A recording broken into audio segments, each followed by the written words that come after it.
con el tema del movimiento estudiantil del 68, una visión histórica en contraste con el momento actual. Tenemos en la línea el comentario editorial de la maestra Marcela Bravo Aguja. Adelante, maestra. Buenos días a todo el mundo. Buenos días. Es ineludible hacer el comentario de hoy, 2 de octubre, día en el que se conmemora el 50 aniversario de la matanza de Tlatelolco, sobre el movimiento estudiantil de aquel entonces. Trataré de imprimirle una visión histórica que contraste con el presente y en concreto aterrice en la inestabilidad universitaria actual, pero sobre todo una visión que se remonte no solo a una interpretación social, sino también política del desarrollo de lo que se vivió hace 5 décadas. Comienzo con una afirmación que puede ser provocativa, y es que el movimiento de 1968, sin dejar de ser muy relevante, no marcó lo que yo entiendo como una ruptura en el sistema político.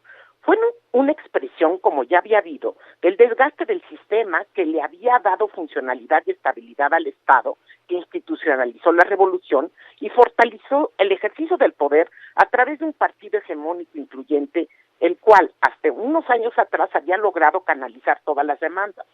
Como bien dicen varios analistas, sus buenos resultados habían generado la urbanización, la emergencia de clases medias, los niveles educativos, entre otros factores, que empezaron a sostener a sus críticos, quienes lo tachaban con justa razón de autoritario. Sin embargo, el conocido como Segundo Estado mexicano tardaría más tiempo en abrirle la puerta a la liberalización política del país, liberalización que pasó por una serie de reformas electorales, por las polémicas elecciones de 1988, por varias crisis económicas y el cambio del modelo de desarrollo, para que se fuera construyendo el nuevo andamiaje institucional que sostuvo un sistema fundamentalmente tripartidista, la tercera etapa del Estado en México, ese que 30 años después, en los últimos comicios que acabamos de tener, dejó de ser a su vez funcional. Su momento fundacional no había estado en el movimiento estudiantil del 68, mas este sí había reclamado la apertura que significó. Ahora bien, la periodización histórica que esbocé le da una explicación social a lo que entonces sucedió, pero no toca el aspecto político. Dicho movimiento en México se expandió en un ambiente internacional propicio para que los jóvenes se empoderaran a la luz de varios movimientos estudiantiles que se desarrollaron en ese momento en varias latitudes, y en la UNAM en particular, en una comunidad que había dejado atrás el conservadurismo que la había caracterizado, con lo que mostraba simpatía por la izquierda cuando no militaba en ella. En ese contexto ya se habían producido pugnas internas y desórdenes en la Casa de Estudios que pueden considerarse insertos en los afanes de varios personajes por obtener la codiciada candidatura del PRI a la presidencia. En particular me refiero a la lucha entre el secretario de Gobernación Luis Echeverría, el secretario de la Presidencia Emilio Martínez Manotú y Alfonso Corona del Rosal, el regente capitalino, pugnas y desórdenes que habían afectado más a los dos últimos.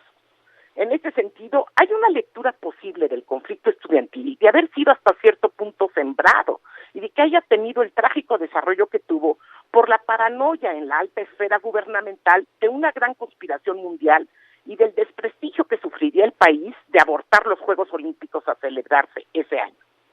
Lo cierto es que el 22 de julio, problemas entre participantes de un encuentro deportivo que terminó en golpes crecieron los días siguientes hasta que los granaderos desplegaron un operativo contra alumnos del Politécnico, de tal suerte que el 26 de julio, en la tradicional manifestación en apoyo a la Revolución Cubana, se desató la violencia en el contingente politécnico, de suerte que al ser enfrentados algunos estudiantes por las autoridades, se replegaron en San Ildefonso involucrando a la Universidad Nacional en el conflicto. El 28 en la noche intervino el ejército con un disparo de bazuca que incendió los ánimos y dio pie a las manifestaciones siguientes.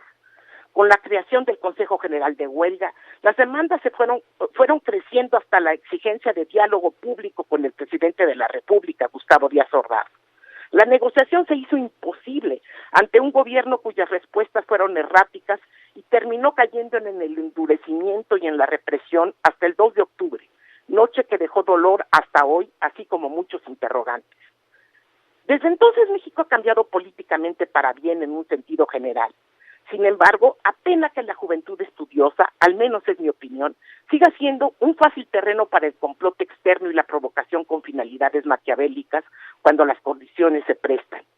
Es así como este aniversario nos puede llevar a reflexionar sobre los recientes problemas en la UNAM que han llevado a días de paro o de paro activo en el contexto del problema de seguridad que padecemos los universitarios. Esta vez todo surgió de las legítimas protestas de estudiantes del CCH Azcapotzalco que fueron atacados cobardemente, produciendo las víctimas que un movimiento requiere. Imposible es asegurar quién estuvo detrás, pero lo cierto es que el conflicto pone en jaque a las actuales autoridades universitarias que demuestran ineficiencia para asegurar condiciones de trabajo, pero enfrentan, es cierto, problemas que rebasan su capacidad de maniobra y las distraen de sus tareas académicas esenciales. En la búsqueda de quién o quiénes pueden estar detrás de lo que hoy sucede en la UNAM, aun si con este aniversario del 68 se diluye la inestabilidad que está padeciendo, lo que también es posible, se debe considerar que el contexto político y los actores involucrados son radicalmente diferentes. Ahora se tratará de saber a quién o quiénes les interesa tener injerencia en la universidad, quién o quiénes les puede servir promover e involucrarse en este conflicto interno y con qué finalidad, que puede ser el fortalecerse a los ojos de un nuevo gobierno federal o local, en la medida que requiera de sus buenos oficios para restaurar el orden necesario para una nueva administración. Se trataría de que uno se preguntara si están ellos más allá del próximo grupo en el poder, en algún otro partido político, cuál en este caso, o bien si representa sus contradicciones en tanto Andrés Manuel López Obrador canalizó tan diversos apoyos. En suma, vivimos una etapa política muy diferente de aquella del movimiento estudiantil de finales de los 60 y de su desenlace que hoy recordamos porque no se olvida. Hoy en puertas de una nueva transformación del Estado mexicano, la cuarta.